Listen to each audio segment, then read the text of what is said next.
I guess it's 2:05. I guess I can just Yeah. go like slowly. So I guess we can just go around and introduce ourselves when we have the time. So I'm Nate. I'm a senior. I'm one of the App Lab managers. But yeah, so this is the second workshop of the semester. The first one, were you guys at that one? Or, okay, great. So it was on UI and design, which kind of leads nicely into this because React is a front-end UI focused language.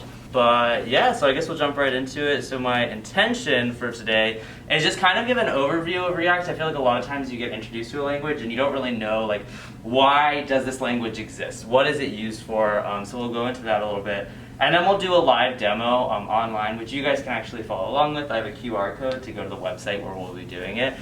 And then I'll actually show you some example projects that I've made with React and also React Native. So yeah, welcome to React. This is going to be kind of like a light intro. Like, there's probably some concepts that might go over your head depending on how much experience you've previously had with it. But has everyone done any things in JavaScript? Okay, cool. Well, JavaScript is actually a pretty easy language, and it's like one of the foundational ones for computer science. But it is a little bit of a learning curve with React because it's basically, it is JavaScript. It's a JavaScript library for building user and user interfaces based on UI components. So front end, JavaScript, that's like the foundation of React. And so this is just taken from the React website about the different things that it does.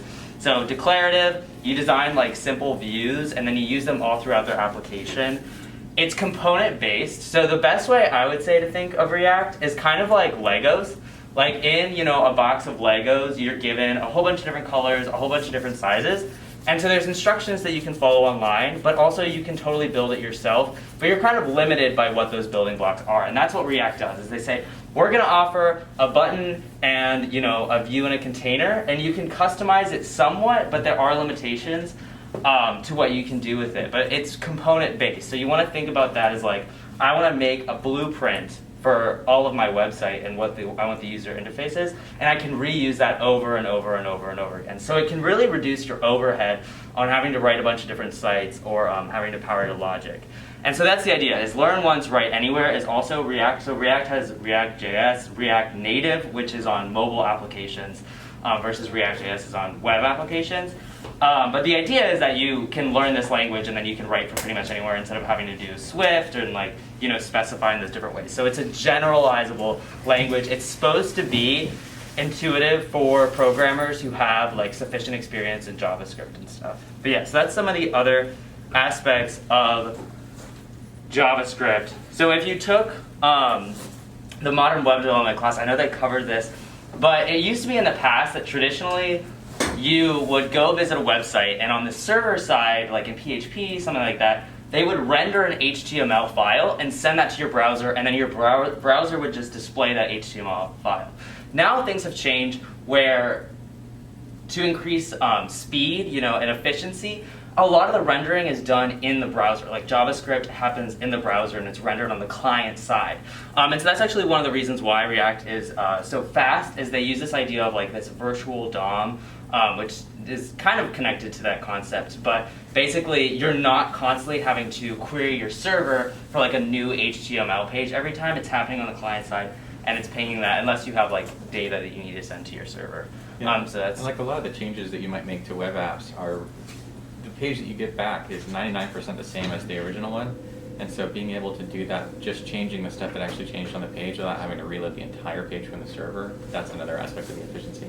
Yeah, and that's why I think a lot of modern like websites, they're very quick because they're based on a lot of these new changes in modern web design. So then the other thing is that React is actually written in JSX, so it's this extension of JavaScript. It's not quite, you can use JavaScript in all the normal ways, but it also incorporates this interesting like HTML like syntax, and you can also use CSS in it too. So it's this weird kind of amalgamation, but it's really good for if you have like front end experience and stuff. I found it really like neat how it combined all of those things in one place.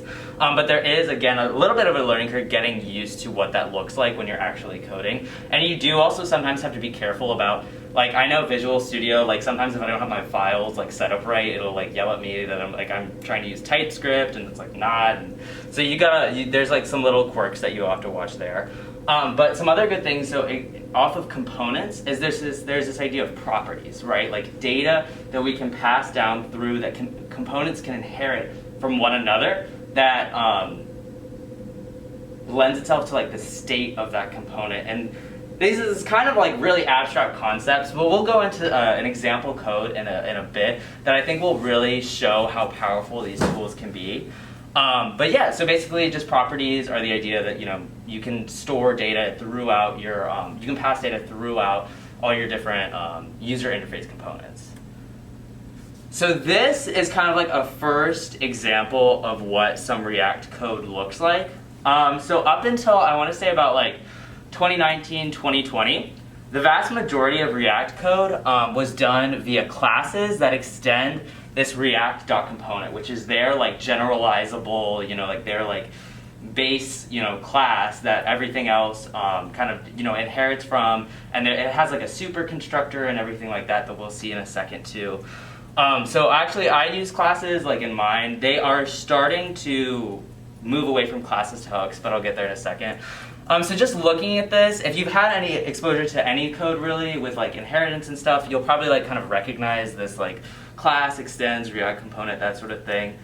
And then we have this render function. So that's something that's React specific. They have this idea of like a component lifecycle where like there's where the component is mounting and unmounting and rendering. And that's like outside the scope of this, but it's just something to keep in mind where in the future, if you ever want to do like fancy things, you can learn more about like when each of these different React specific functions takes place to really leverage that in any of your app's capabilities. But yeah, so right here, this is where we get into kind of the neat combination of JavaScript and HTML syntax. Like you can see here how like it's a div, like right, if you look in an HTML website and stuff, you'll see that sort of thing. But in this, we have, hello, which is just, that's a string in this case. This is, evaluated as if it was HTML. And then in these curly braces, we actually have a reference to some properties. So the curly braces, anytime in React when you're seeing that, within the in JSX, is you can put any JavaScript expression there. You can put 2 times 2 times 4, and it'll evaluate it as if it's JavaScript. Versus like, this is just treated like a normal string. If I just wrote without the curly braces, 2 times 2 times 2 to choose, it would just show up as like, that, like 2 times 2. It wouldn't evaluate it. So that's another thing to keep in mind. And then this is just like, with interacting with the DOM. React deals with this on this side, but we see this, we see the actual usage of our class, right? Hello message, name, Taylor, and it's like wrapped in itself, it's encapsulated itself as if it was an HTML, element, right? Like that's what that looks like with those arrows and stuff, or I don't know, what are those things called? Angle brackets. Angle brackets, there we go. And this is actually what they're talking about when we're talking about properties. So you know how in like HTML you'll have like a class and you'll have maybe like the style? Well, the cool thing about React and JSX is we can actually specify what we want to call those properties, and then we can refer to them later on in our class. So that's something that's really neat, and you can do this. You can have a bunch of different ones. If you actually just put name, one thing that's interesting that I actually learned while researching for this tutorial is it'll like automatically pass in like for that property as true. So like there's some other like kind of neat default behavior that you get with React. But yeah, so then basically in your DOM you're just gonna get hello Taylor is what that's gonna render as. Versus there's this kind of new concept that they've been trying to use, is instead of having to write all these classes and inherit all these properties and anything like that, they have this idea of hooks, which is functions that let you kind of use the same state and properties without having to write a whole class. So we can see here how instead of a class, now we have this function. And useState is, again, a React-specific hook.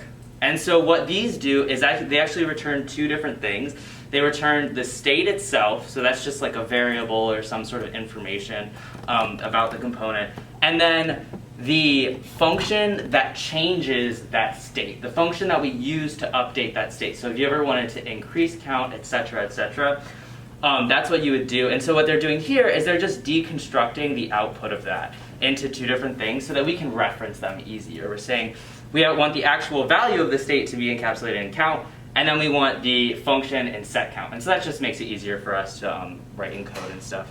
And so then we get the same return function kind of that we had over there with a div and a paragraph. And we have a button, so that's the same thing as you'll see paragraphs, buttons, headers. You can use those in the same way that you would HTML and stuff. And then again, here we have our curly braces for count. And this is, if you've never seen JavaScript before, this is just creating a function that will update, that uses our set count and changes the count by 1 every time it's clicked. And that on click thing it comes from HTML too, is it'll run into those sorts of functions too, like on, hover and that sort of thing. But yeah, so any questions so far? I know that was like a lot.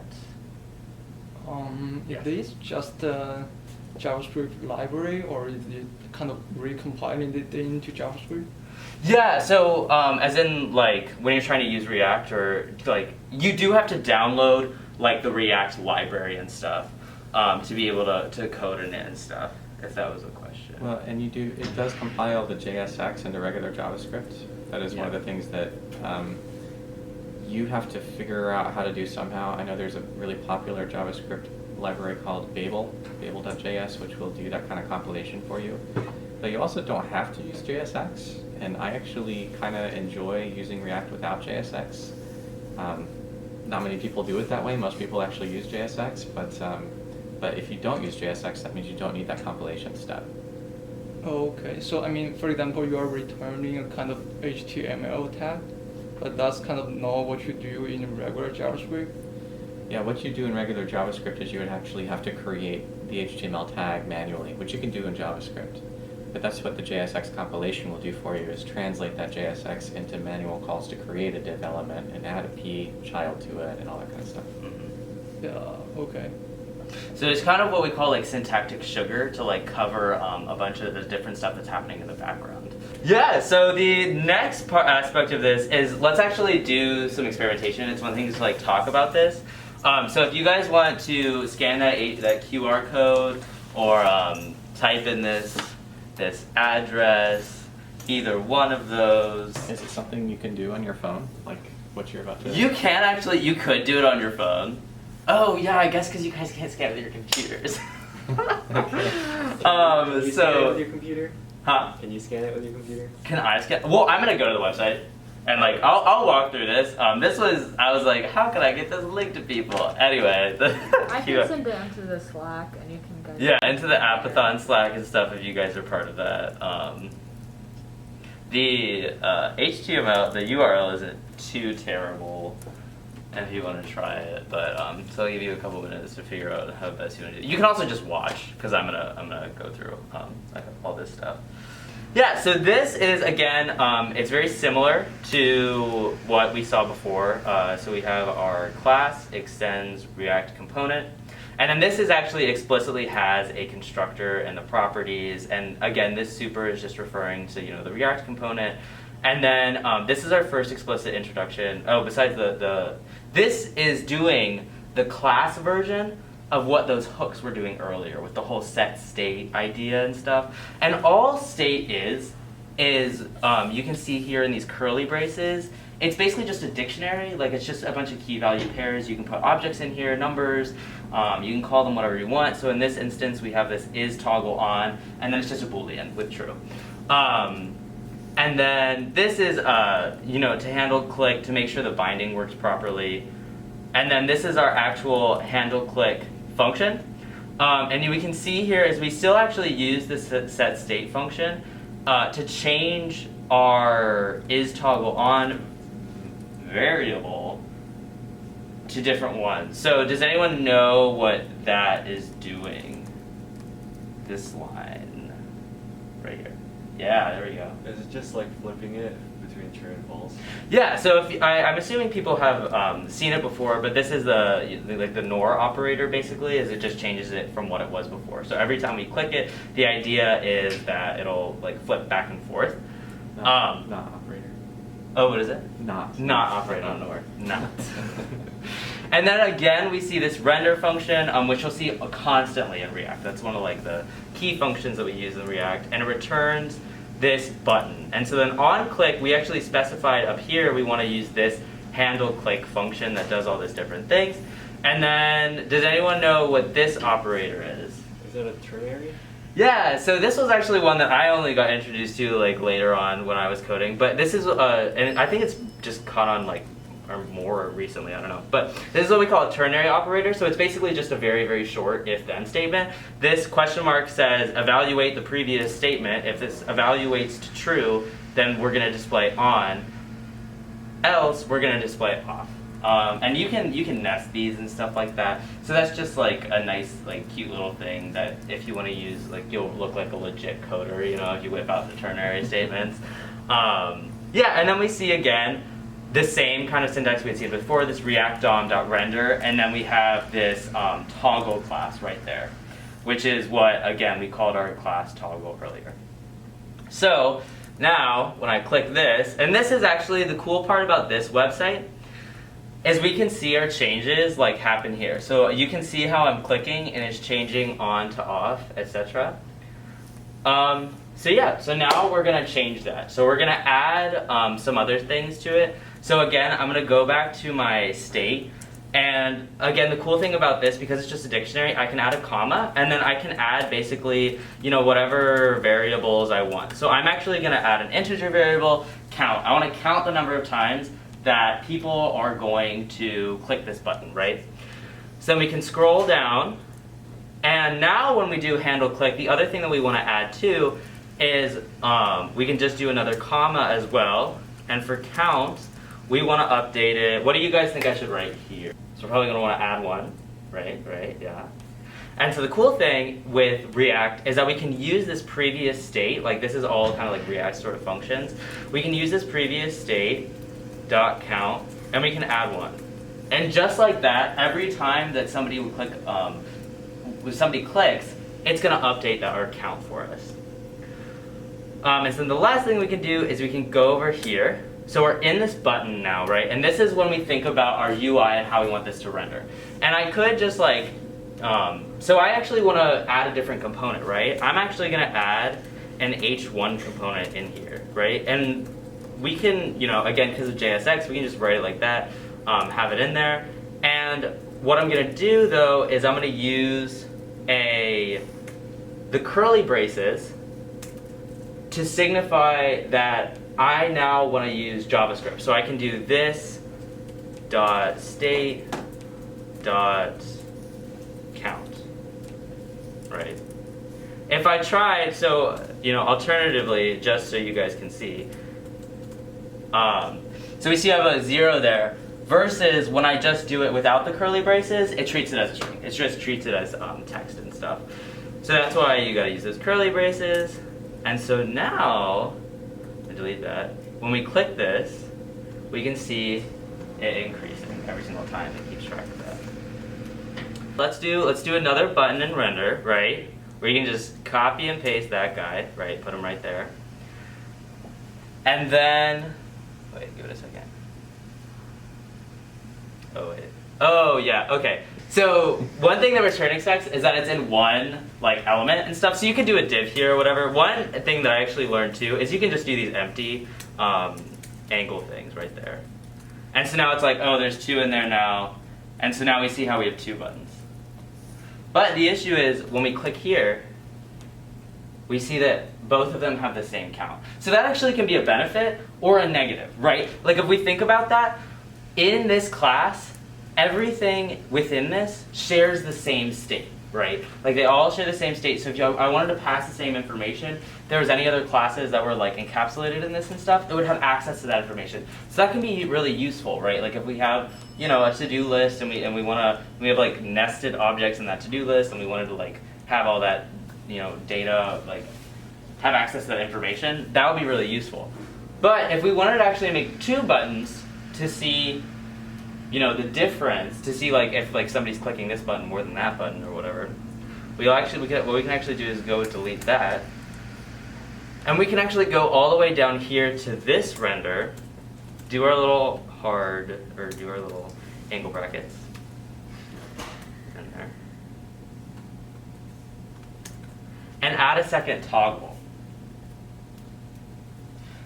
So now when I click, we can see that they have different clicks. We have different, you know, on, off, whether they're on or off is different. And the cool thing about that was that literally just took like a second line of code, like not even really like a whole line of code. And that is why React can be so powerful, because if you write it once, you write all the functionality for a single component once, and then React deals with dealing with a different state. So I don't know if anyone's, you know, if you've done Java and stuff, and you know, you're like trying to keep track of all your buttons, and you have like an array of maybe, you know, your functions and stuff that are like connected to each one, or like your variables that are associated with each one.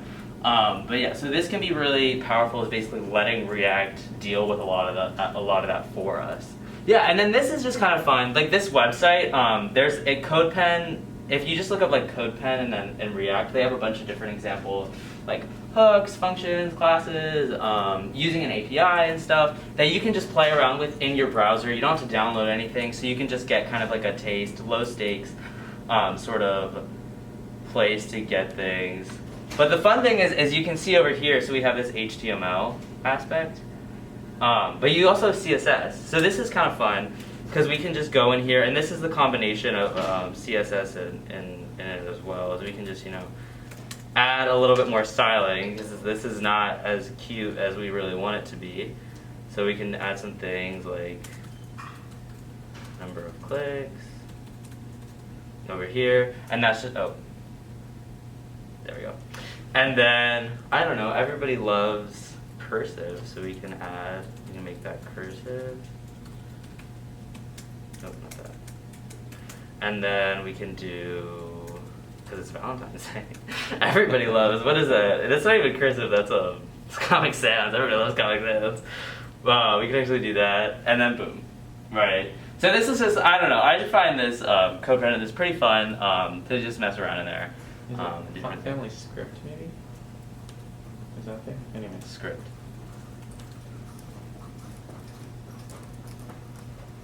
I mean, that looks better than Comic Sans, so I'll take it. So yeah. So now I guess I'll just show, so like this is like actual code that I wrote for one of my projects that I'll show you guys in a second. That's kind of fun. Or actually, maybe we'll just do that first. Maybe I'll show you it first, and then we can go take a peek at what it actually looks like. But yeah. So this is actually a website that I made in React. Notice, oh no. The favicon at the top, it's like cute, it's a heart. Yeah, there we go. Really makes it look professional. Yeah, and you guys can go here on your laptops if you want, with just code-romance.herokuapp.com. But yeah, so we just click this button, and then we get a fun Ryan Gosling related sort of coding pickup line, which I think is pretty great. I love it. Yeah, thanks. Thank you.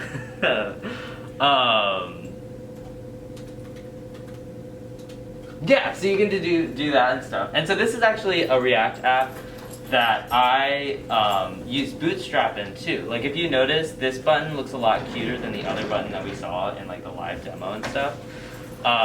And so one of the reasons for that is because I was able to integrate Bootstrap, and I did that in about like 15 minutes. Like I was trying to do some CSS on my own for that button, but it really wasn't working.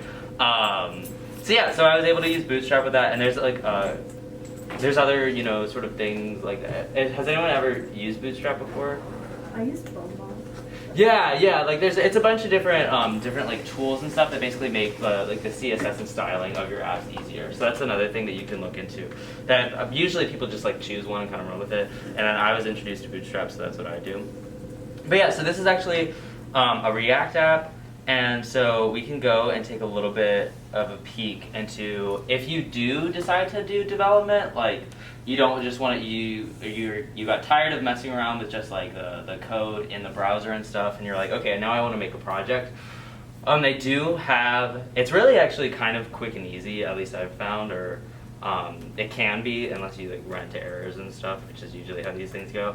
But if you have Node.js downloaded and you can get the React, you can get all that whole library and stuff, and then they give you basically this boilerplate code for an app and stuff. And so I just wanted to kind of like look into this. A lot of this is kind of the default stuff that they gave me, except for I changed, like what the favicon was and that sort of thing.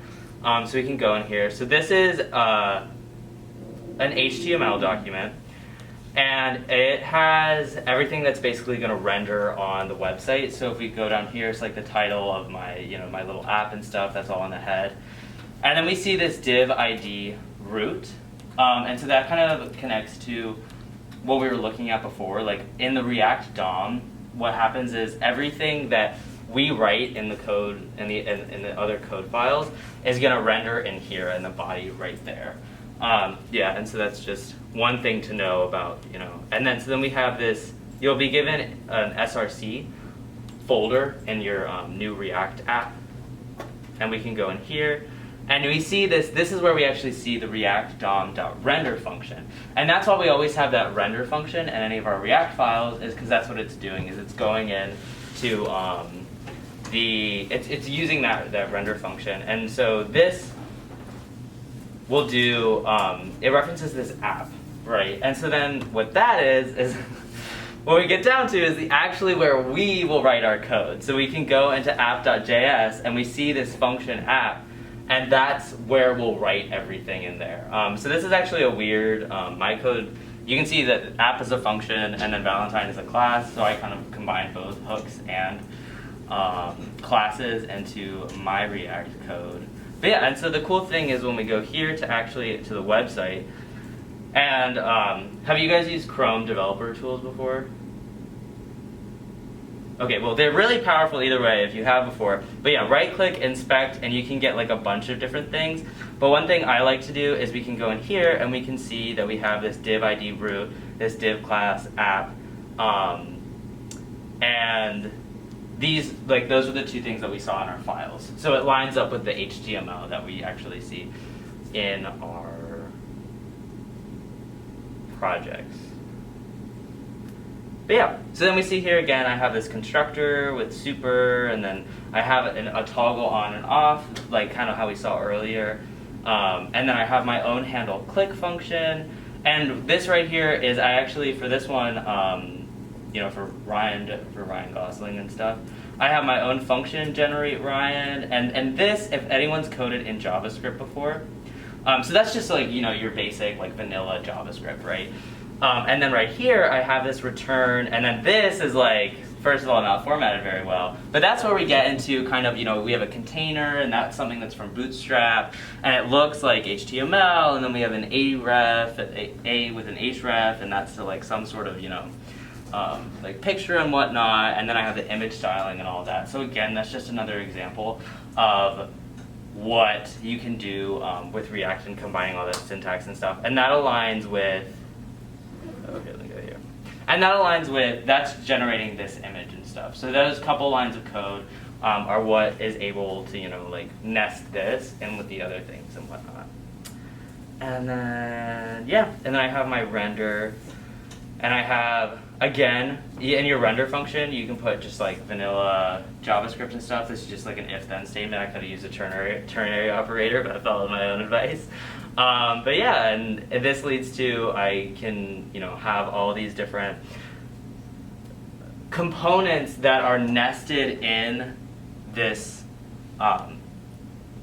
this HTML document. So this goes back to, again, React with component based. You think of, you build one component that has one functionality, and then you can add it again and again and again. If I wanted to add, another button and just have a bunch of buttons that all had their own Ryan, I would literally, all I would have to do would just be to put another Valentine. I could put as many of those as I wanted, stack them and stuff, and so yeah, so they would be, you'd be able to reuse your code a lot, and that's the idea behind React, is that you do that sort of thing.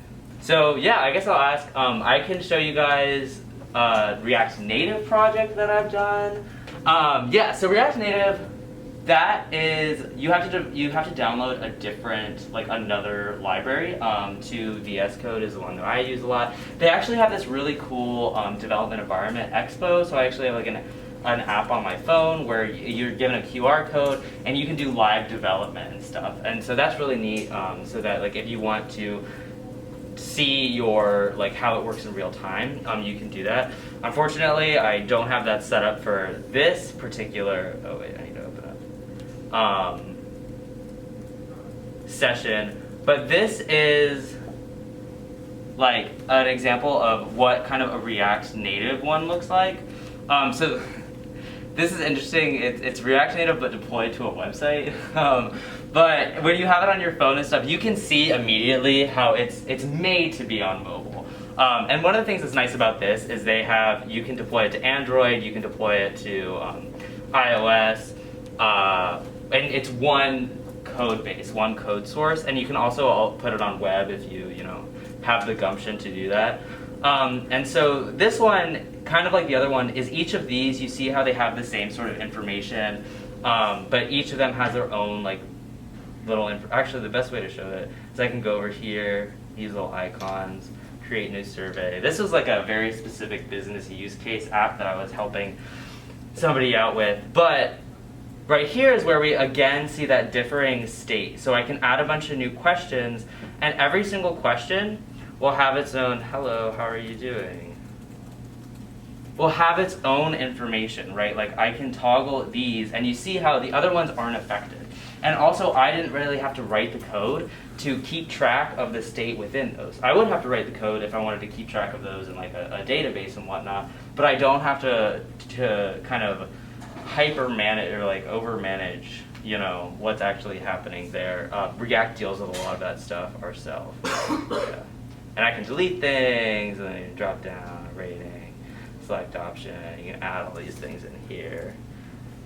It's not super cute looking, but like you can see like all of these things basically, like these toggle buttons, this like ranking thing, this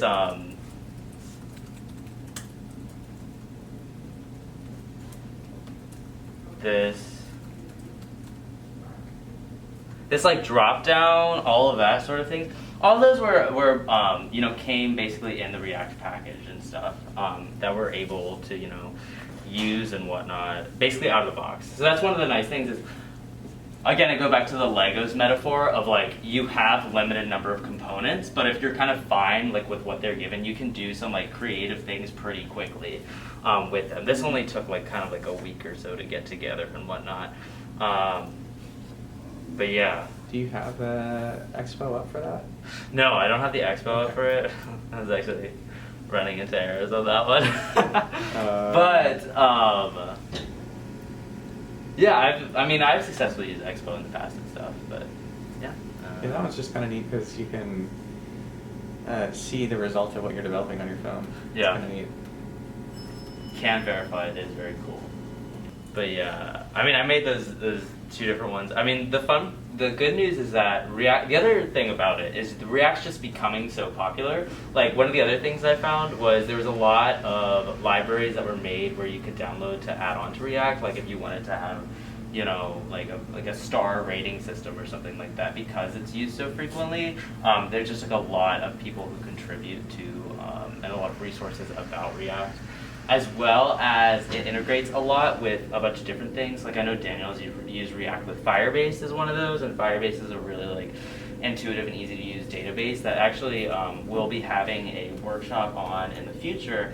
So if you're interested more in like that back end stuff, learning that and then connecting it to the front end, so you basically end up having a full stack app and stuff. And same with APIs and that sort of thing. Because so many people use it with React, like it's nice to combine those, because it's basically just on top of JavaScript. If anyone's done any like Node.js development or anything like that, it kind of stacks really easily there.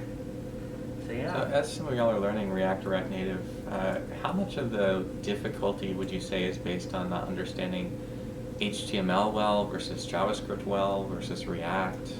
What would y'all say like one of the hardest things is? I think when I first learned this thing, it's kind of it's not like most other programming language we've learned. Like most of them are just functional, or like Java is kind of very intuitive, object oriented.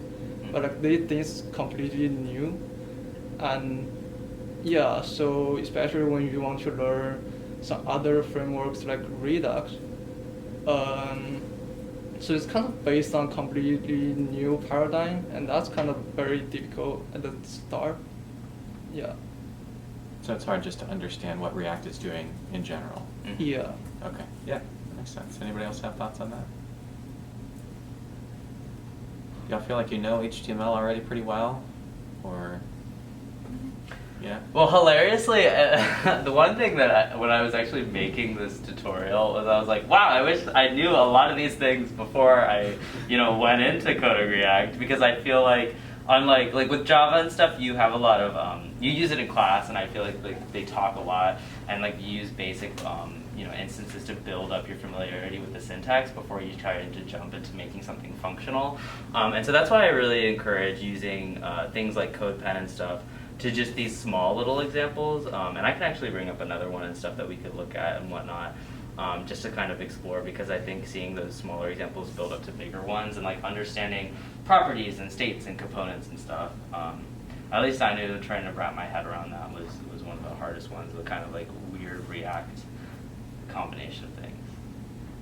Yeah, and if I may, one of the things, just maybe the most important thing to remember about React is what it's doing is you can think of each component as being, especially if you're writing functional components and not class-based components, it's effectively just a view function. So you give it some properties, maybe it has its own internal state, but all it's doing is spitting out markup, like HTML markup, to be sent to the page wherever it's mounted.